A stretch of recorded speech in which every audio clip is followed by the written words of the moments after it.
The Struggling Artist Record Club is a vinyl record subscription service where I hunt and curate the best punk and punk-adjacent music out there and mail their record to your door each and every month. Imagine finding your new favorite band from across the country without ever having to leave the house. It doesn't get much better than that. The excitement of discovering new music just got that much easier. As a member of the Struggling Artist Record Club, you are going to receive some of the best music you've ever heard from bands you may never even heard of. Whether you've been collecting records for years or just starting out, the Struggling Artist Record Club is designed specifically for you. And right now, all new members get a Struggling Artist Record Club exclusive along with the monthly selection. So head to StrugglingArtistRecordClub.com, pick a membership, and start building that collection today.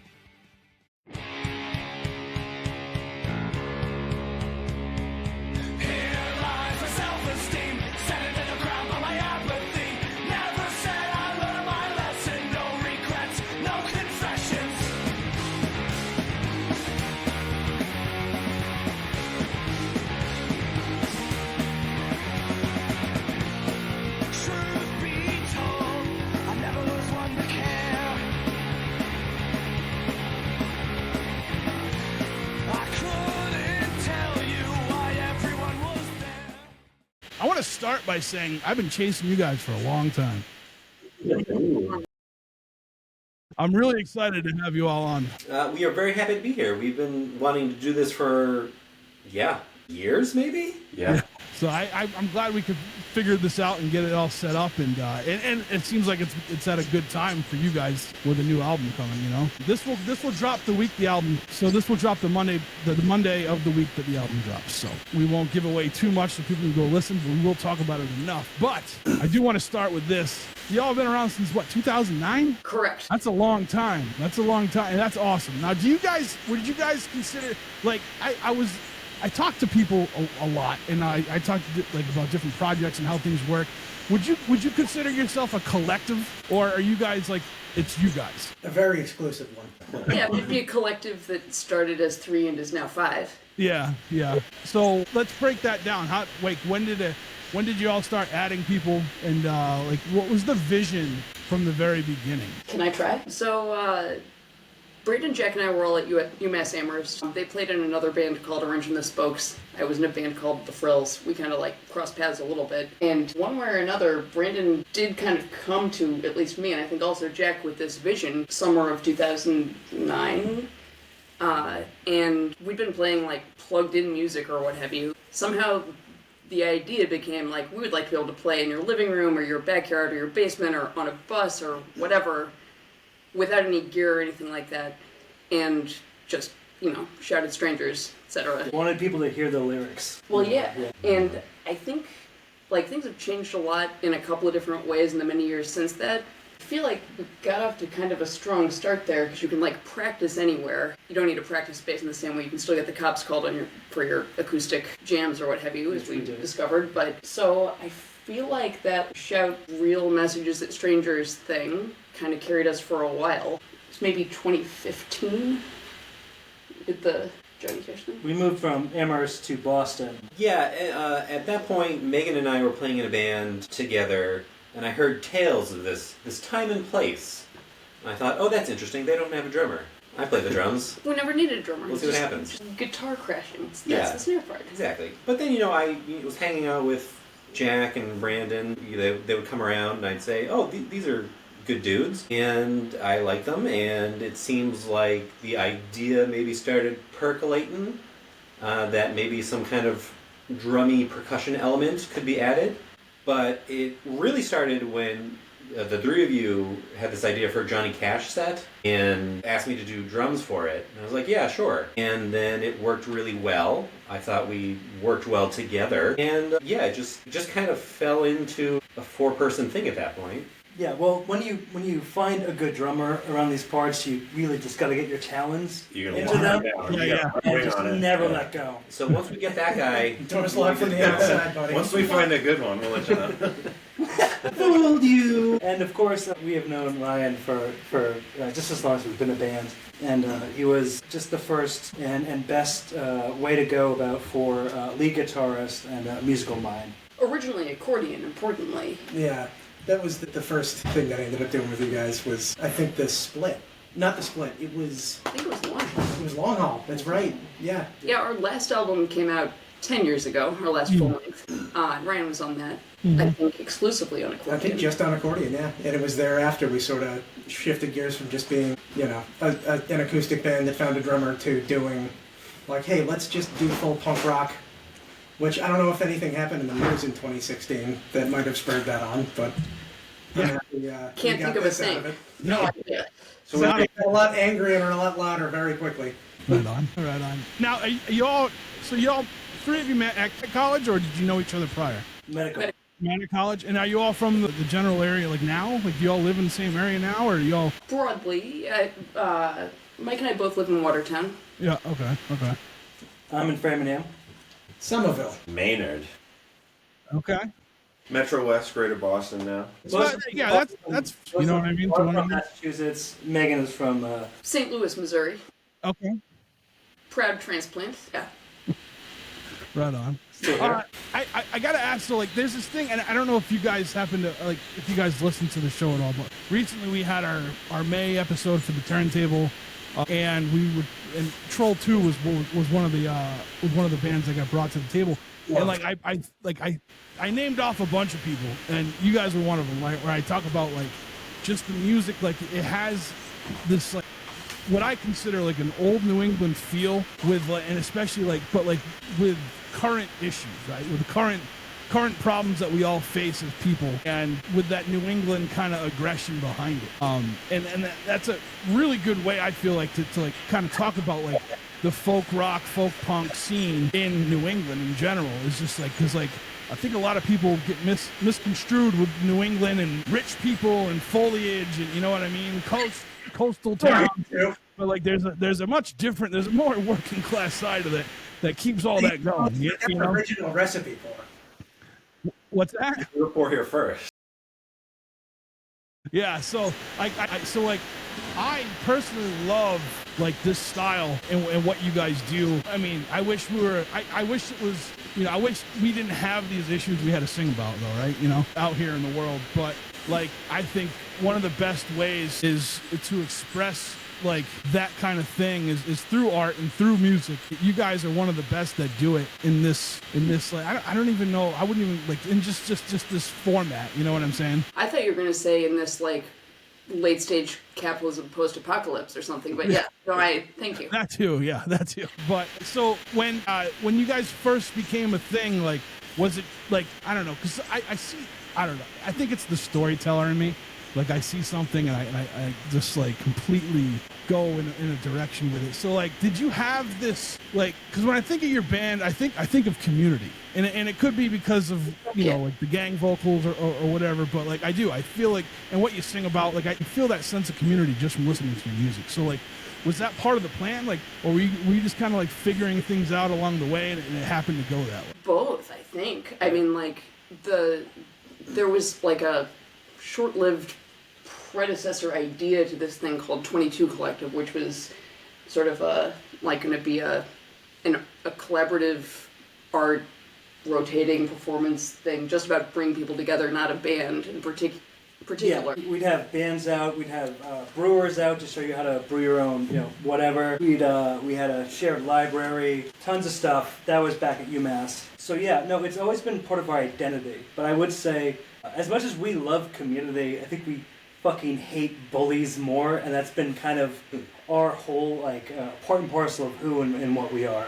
I think also, so I listen to a lot of podcasts about, like, corporate team building shit, because that's the world that I work in, and I care about it a lot, actually. And listened to one a while ago that, like, the strongest teams are people who train up together. You can see this in, like, hockey or pro sports or whatever, and I was thinking about this, like, Brandon boldly tapped me to play upright bass, which I had never touched before, and Jack to play guitar, which he learned promptly, but like I didn't have any experience ever singing in a band beforehand, and turns out if you like take all of the like microphones and amplifiers away or whatever, you just better all try your hardest, otherwise you're not going to be able to hear the lyrics if everybody's not like kind of doing their part a little bit.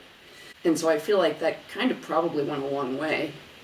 But I'll say this, like most of my friends right now are people I've met through playing music and smoking cigarettes. Mostly like playing music. It has been like the best thing I've ever done in my life. So it's always been there and really served me well. I'm sure it's served you guys well as far as meeting new people and really getting new ideas and everything in your life. I mean, I wouldn't know, just thinking about it, I wouldn't know really any of the people that I know now that I give a shit about, for the most part, if it weren't for music. I do think there is this interesting phenomenon. I don't know if it happens with you guys, but there are certain people I only see at shows, and then when we're together at these shows, it's like we pick up where we left off. And so it's a continuing conversation where we don't really need to be in contact in that middle period. We're just, oh, hey, last time we were talking about this. You owe me $20. Yeah. Well, yeah. Where you going? It was a gift. It was a loan. I think that goes a long way, and that's why one of the reasons, like, I typically use the word community when I talk about the music community here in New England, opposed to like a scene, because like I feel like the scene, there's like people trying to, I don't know, climb their way to the top, and then there's, you know what I mean? Like I've always felt that, and again, I'm from New England. I'm just not from Massachusetts or Boston originally, so like me coming out here and like getting involved in this stuff like meant, I don't know, for me it's just like I'm like, wow, I'm like an outsider, but apparently I'm not, you know what I'm saying? So like that's kind of why I've always approached it that way, where I've lived in other cities and other states where like I just didn't see that sense of communities. That's why, I don't know, I just think what we have here is special, and I think what you guys are a big part of that in retrospect, because like everything, like I said, like everything I hear, whenever I hear, I can just, it's just like, it just has a sense of community to it. It's just the vibe that you give, and I think that's amazing. Can I ask, I mean, so I've been here for like my adult life from UMass Amherst onward. Didn't grow up here. Where have you, yeah. Oh, so I grew up in Rhode Island, not far, but like, you know, as a kid, it was like traveling the oceans to try to get somewhere, you know what I mean? But like, I've also lived, like, I've lived in Tennessee, North Carolina, Pennsylvania. I still spent a little time in Maine, you know, so I moved around a bit, so you know what I mean? But like, I just never really like felt that music community anywhere, you know? And I'm not saying they don't have them. I was just like, but for me, I was just like, you know, I'm still gonna bump my Boston punk, and you know what I mean? There's something like particular about Boston too, and like a lot of the bands, like I mean, some of the bands that you were mentioning earlier, like Troll 2, one of the other bands I think you mentioned was like the Old Edison, and like there's just something about like bands that do like kitchen sink or kitchen table, you know, punk rock, where it's like it's more about the people that you're sitting around that kitchen table with, like yelling a song than like playing it. And like that, I think is something that like you'll find that a lot of Boston bands is just like, oh yeah, like we all like the same shit, we'll all be in the same room, I guess we'll all start bands. Yeah, I feel like, especially nowadays, like making it in music isn't so much of a thing anyway. And so I think like what I've heard from some other people is that like, yeah, we're happy to like take this band thing as far as we can, but like more it's about the friends we make along the way. Yeah. Right? But what I mean more like the friends we keep along the way, like the people that we like to spend time with anyway, and that's who I have the most fun that I have at shows, like not necessarily just the ones that we're playing, though those are kind of the best just for a personal standpoint. That's where I have the most fun. But like, yeah, like you were saying, these are the people I don't get to see all the time because I'm not in school anymore, I don't see them at work, and I'm not going to a show every night, but like the way I get to stay in contact, especially since I'm not so much on social media, is when I get to go to these shows and see all this, like the same lineup of people, and it's, you know, it's just on again as soon as you see them. Yeah, I can't say if it's unique to Boston, but it's definitely special. Now, let's talk about, well, first off, I meant to say this in the very beginning. I'm going to stop right now and say it now. I want to thank you guys for, when I took over the record club, y'all were kind enough and sent like a bunch of digital codes, and I mailed them out to all the members and everything, and I appreciate you guys doing that. I think you sent me some stickers too, those one as well. Oh, yeah, we threw a bunch of stuff in an envelope, and yeah, I made sure they got out there to everybody. That was really nice of you guys, and like I appreciate that, because I was just getting started started with this thing at that time, and like now I have, you know, too many stickers at times, but like I didn't really have a whole lot going on other than shipping them the record they paid for. So I appreciate you guys do. And again, that goes back to this whole thing of like, you guys made me feel like part of this like community because you were like so kind. You're like, hey, we're gonna send you some stuff, and I'm like, oh, okay, you know, and I appreciate that. I mean, this podcast is such a hub of just like. Hub was what I was. Yeah, it is like the confluence of like you guys just like every band that I hang out with. I'm like, oh, and I'll go listen to their episode on the Struggling Artist podcast, and it's like, you know, it is this sort of funny thing where it's like you sort of came out of nowhere at like after the pandemic when a lot of us were thinking this shit might not come back at all, and it was like sort of like we were all sort of scattered to the wind, and all of a sudden here's, you know, this thing that's sort of a grounding thing for a lot of these bands in Boston, and obviously like other bands that you get on and stuff too, but there's so many bands in Boston that are on the podcast, and like we've gotten to know you. Like I just played at your house not long ago. I know. I was pumped. And it was like I didn't know you were gonna play. That was awesome. I didn't either. I mean, It's really fun. Damon's, I think Chris got COVID or something. So I was like, hey, jump in. But like, it is such a cool thing to see that like right when I think we needed it probably the most was coming out of the pandemic, we found like this little hub of just all these bands to start like, hey, I'm starting to like work on a record again after the pandemic's over. Or, hey, we're starting to play shows again, and it kickstarts sort of talking about it. And, like, having this thing here is a thing that I don't think happens very often. And so, like, at least to me, it's something that I think is something that I definitely treasure. So thank you for that, Trev. Oh, man, I appreciate that. I really do. Because, like, it became this music thing just on a whim. Like, it kind of just grew into a music podcast. Like, I was talking to all sorts of artists and like everything from like bloggers to like just journalists and right, you know, authors and all sorts of things. And then I don't know, it kind of just went into this in 2021, and I was like, all right, I'll stay here. I like this, you know. So, but if you know what, if y'all didn't treat me so good, like I don't know, you know, maybe it would have been, it still would have been a music thing, but it wouldn't have been like the music thing for you. You know what I'm saying? But thank you. That was very kind of you to say. So I kind of want to ask. Let's talk about can we talk about the album a little bit? I know you've had a few singles out already, all great songs. Hot singles in your area. And like I said, so like can we give the people a little bit of a preview since it's coming out the same week as this? Yeah. Of course. Cool. Now this is a big one, right? 14. Yeah. Correct. Yeah. Biggest one. That's awesome.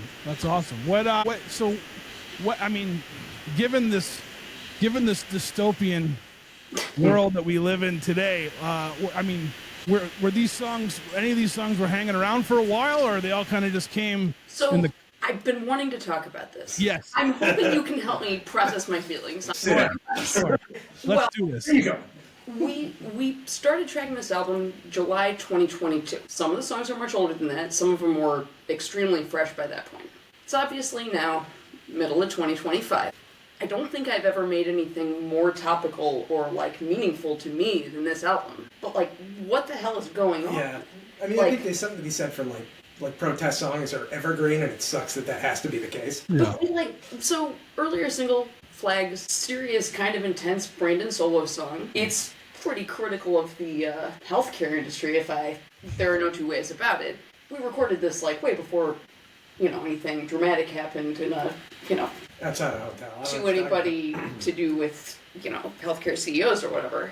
It just feels very like specific in some ways. It's tough when you write a song or write lyrics. You kind of want it to be timeless, but you know, of the time. And this was the first go that I really tried to be a good songwriter. Well, you know, not talk about things that have happened like recently that would possibly, you know, go by the wayside within a couple months or a year or two. You know, not like including lines like "but her emails" or something. You know, That new Cambridge song that you wrote, it's getting stale. Those Glenn Beck references. that Hitler fellow. Did you know they're selling us the Iraq War? Yes, So, yeah, I really, as far as the songwriting standpoint is concerned, tried to really tighten things up. And the more it got tight, the scarier it was. Like, we have a song, Radicalized Young Boots, that is about the first Song Radicalized is about going through a health scare, being... Well, like, you know, what? Strapped for Cash having to prioritize food versus rent versus healthcare. Yeah, is some dealing part with of it. chronic illness. And not being able to actually, go about your own life. And the second part of the song, Young Boots, is about doing something about it. And Luigi certainly gave us kind of a, I don't know, it seemed almost prescient. Definitely something that... Allegedly, of course, we'll see. So it's difficult to, I don't know, do the political protest songs and keep it in the moment, but also kind of timeless. I think, I don't know, listening to it now, I'm pretty satisfied with how everything came out, although it's very upsetting that everything continues to kind of continue on. Yeah. It's like you kind of throw a dart at any date on the calendar over the past decade, and it's like, yeah, a song about it sucking is going to be, it'll still be on. Yeah, I think, I mean, and there are songs that, like, that go way back. Like, I don't know if you guys have ever heard of a blues singer called Blind Blake, but, like, he recorded songs, I don't know, between 1926 and 1932. He has a song called Police Dog Blues, and it's still happening today. You know what I mean? Like what's, like, what the content of the song is about is just, like, it's about being, it's about racism and all these other things, and it's disheartening. I don't know. I get really down. For a long time I tried to keep out of, like, this whole, like, political stuff for myself, because, like, I want to be able to fix everything, and I know I can't. You know what I mean? Like, like, my mental health was at state for many years, and then in recent years I've gotten all right. Well, I don't know what happened in 2016 to make me want to voice my opinion more, but I have ever since, and, like, and it's tough. It's tough to deal with people sometimes, and I'm like, and I don't know how. So I don't know. I'm assuming I'm way older than all you guys. I'm 44, so, like, Way over now. what's that? We're ballpark, it's fine. Okay, all right. So, like, I've just always, like, I feel like with people who kind of were born around, we'll say 81, that's when I was born, to, like there was this thing of, like, as we got older, like, it was just kind of like, fuck it all, it's all fucked. But it was either that or you, like, go at it hard, and, like, I wish more of us went at it hard. And I was one that didn't. I was just like, everything's fucked. I don't know what the fuck to do. You know what I mean? So, but as I got older, like, now that I'm a little bit older, and, like, again, we'll say right around 2016 it started happening, I realized, like, it takes everyone to voice their opinion. It takes everyone to do what they can to make these things not happen. And, like, it's just, like, I don't know. I go back to, like, I feel responsible. I feel like I should have did more. And then, like, it's just one of those things that, like, I hold the weight of the world. I've always done that, like, with my family, and, like, something happened in my family. Like, I don't know. We won't get into, like, the trauma that caused it all, but, like, Same. We still have 15 minutes. yeah. But, so I just, like, it's just one of those things. And, like, I feel like more than ever, and it sucks. Again, like you said, it's great to write a song that's timeless, but, like, when the content, there's a difference between a timeless song and having the content be timely. You know what I mean? True. So, but we need these songs. We need these things. We need this art. It shows people who, at the very least, it's going to show people that they're not alone in their thinking either. You know what I mean? So, that's just my kind of take on that. And, like, we'll take, like, the Luigi situation. I had a hard time with it at first, because, like, people who were, like, openly praising what allegedly was done from him, I didn't understand. Like, these were people, like, I wasn't against it, but I don't know. I came from a pretty weird place. Get awfully tricky. Yeah. Because, like, I don't think any of us think that, like, healthcare is set up to do right by literally anybody in this country. Like, if you know the barest bit about how it works, you know that it's not designed to take care of anybody, except for maybe the people at the very top. And apparently not even them consistently, so there you go. Like, it's not really working for anybody. On the other hand, I don't think most people think it would be a good idea if the primary way of kind of solving these issues would be to, allegedly do something, early in the morning, take matters into your own hands, but it's a weird space. So like to be transparent here, like I grew up around a lot of violence and like I can't stand it, but like, one of the things I can't stand the most was like I was always comfortable around it. And like so for me, like when that happened, some of the people that I saw that were like like woo-hooing over it, like I'm like I kind of get it, but like you're not from that life. Like, why are you know what I mean? Like, if you saw that, if someone, but then I understood it. Cause like, again, I understood why and like why people were like not upset about it. For me, it was just like, I don't know. I had a problem with just like praising it the way it was at first. Given for my own personal reasons, not like anything that anyone undid. You know what I mean? So, but as I kind of like thought about it more and more, I kind of saw like, I get why it was done like this. And then we're in a place and time where we all have a soapbox now with social media. So I get it. It took me a while to get it, but like I did. And I don't know. I guess I'm just saying that because like, again, like the pain that people have gone through because of the healthcare system, like it outweighs the other by a long shot. And but for me personally, I was just like, please don't do that. Like you know what I mean? Like not for any reason other than what I just said. Like to me, those weren't the people that I would ever think to be in that position. I mean, there's enthusiasm for like, hey, this was a message that was sent and apparently received by someone. It's another thing to be sort of gleeful about the means by which it was done. Yeah. But it was a weird thing for me to do. But like I said, as I understood it more, like I get it, and I was like, yeah, all right, I get it. But like I will say this too about that whole situation. I feel like they did the media and everyone did a really good job of sweeping it under the rug with the fucking drone thing that happened like right after it. We still don't know what those were, do we? They were just a fucking thing to direct attention away.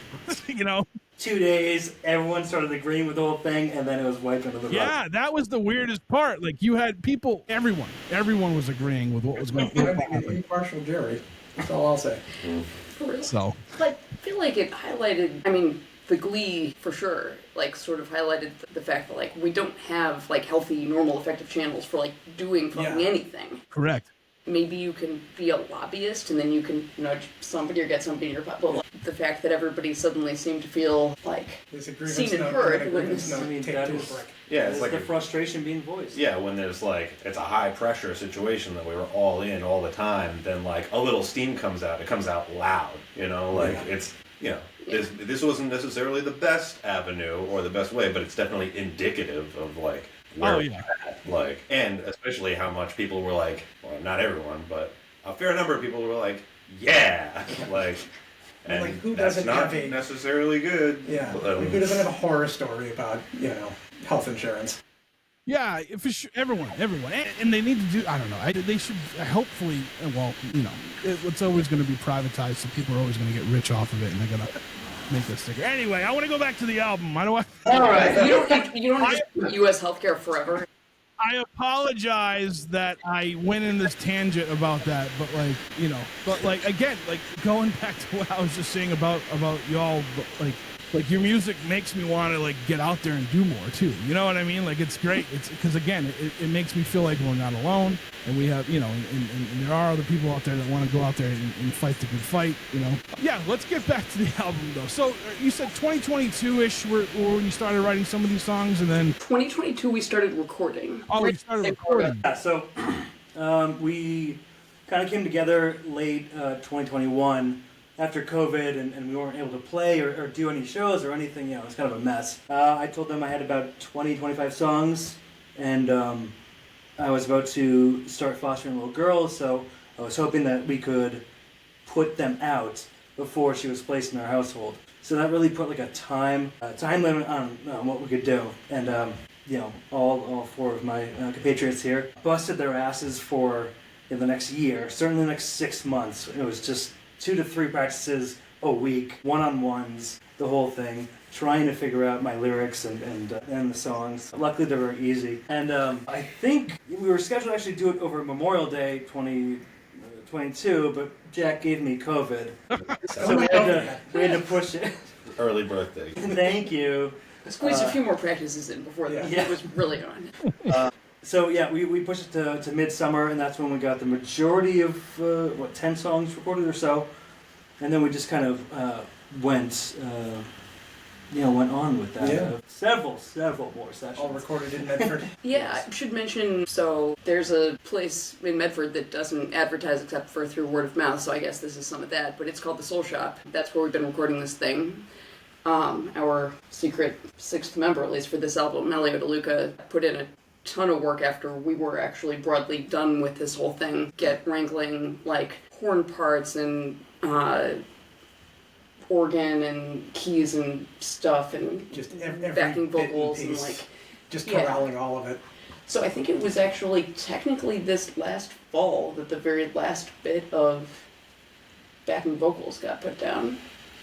Likely. Oh, Just 2.5 years. yeah, just 2.5 years.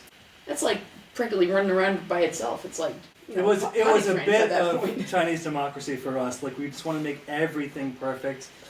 Is that what that means? Yeah. Okay. It's a reference to the name of an album, not the situation with politics in China. I don't think the guy who made that album knew that either, so that's fine. But yeah, no, we... Okay, we'll have to talk after this. Go away and write it. So we spent a ton of time. So did Elio. Again, all the players in this album. There were so many to list, and we will. I mean, one of them is Josh Cantor, who is the organist for Fenway Park. Ben Patrikas from Christian Lions. Alan Chase comes to mind.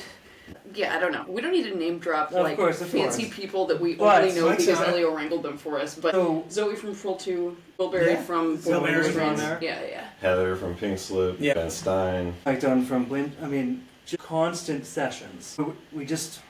We knew who we wanted. We knew what the sound was supposed to be like, and Elio really worked with us to finally perfect it.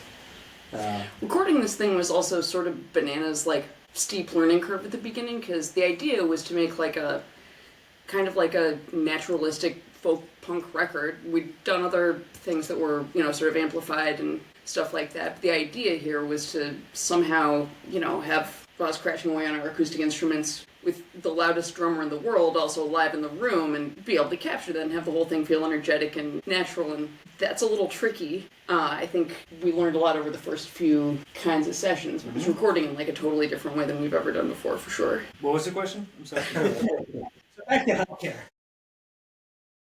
Is the songwriting, is it everyone writes songs, or Brennan, do you kind of bring everything and then everyone puts their touch on it, or? Yeah, basically, I write the lyrics and I bring the bones of the song Yeah. to them, and we just kind of like do it together after that.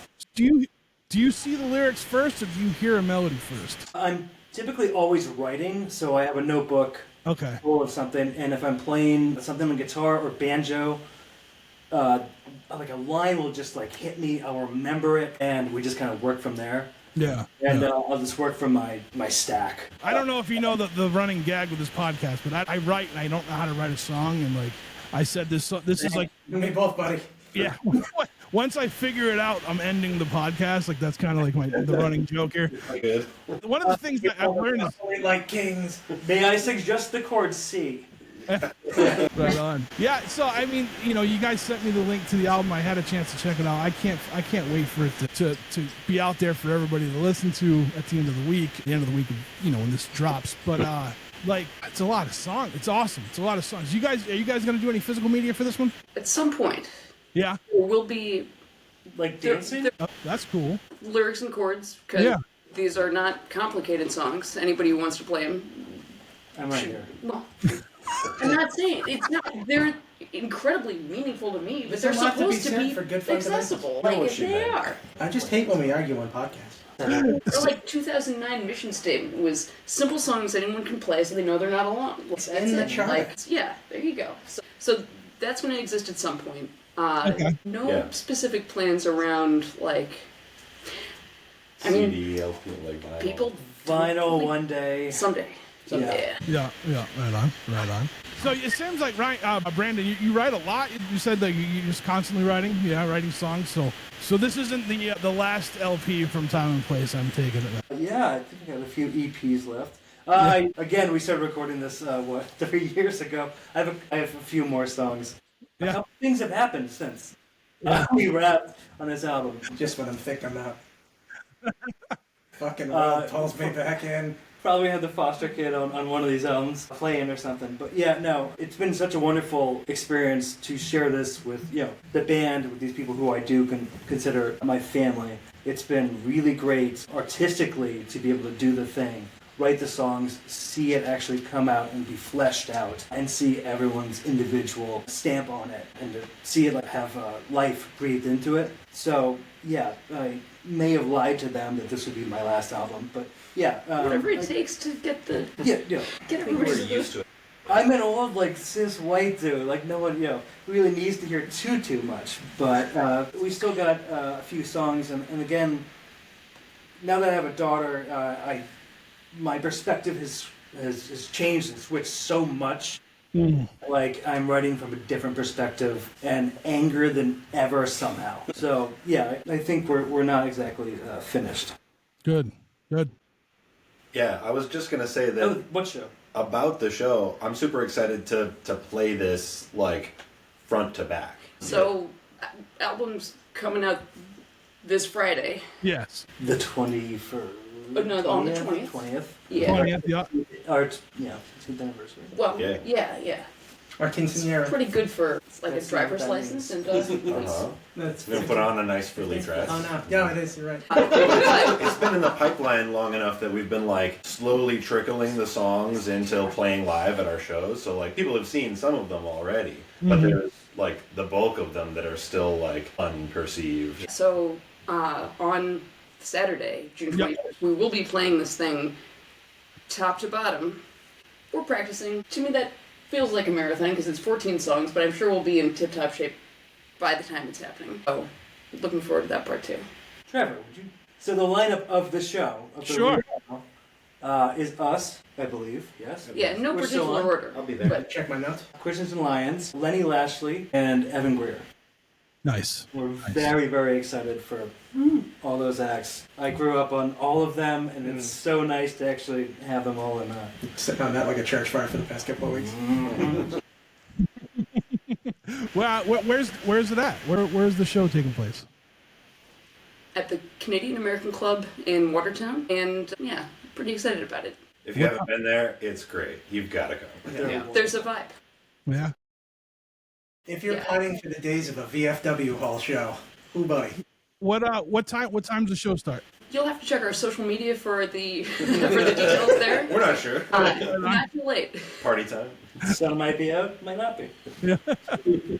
I'll make sure I get a link if there's a link for it. I'll get it in the show notes for the end of the episode. So yeah, I'm excited. I might have to take that day off from work, to be honest with you. I'm working that day, unfortunately, but we'll see. I don't know. I might need to because I've yet to catch you guys live, and that aggravates me to no end. I work a job that has a crazy schedule, and like I have 15 days off a month, and I can't seem to line anything up right this year. So I'm like, so I might be taking some vacation time. Can I ask? I mean, obviously you can edit this out, but are you like a nurse or a firefighter or like? No, I work for a biopharma company, and I make sure all I do is I make sure all their equipment runs properly. That's it. Well, that's important. Yeah. Well, one of us could make a call that day you need to work. You could be okay. You don't even have to call out. Yeah. Right on. Yeah. So, where can people find you all on the socials? How do they find you? Where is the best place for them to purchase your music? We are on Facebook. In no particular order from boomer to least boomer, but starting with Facebook, I'm in Places now. We're also on Instagram, timeandplace.band, and our TikTok is... I think it's just time and place. Nailed it. Really? I think it is. I think it's just, yeah. Cool. Yeah. And y'all have one of those link tree things too, right? So I'll use that too, for people. Yes. Cool.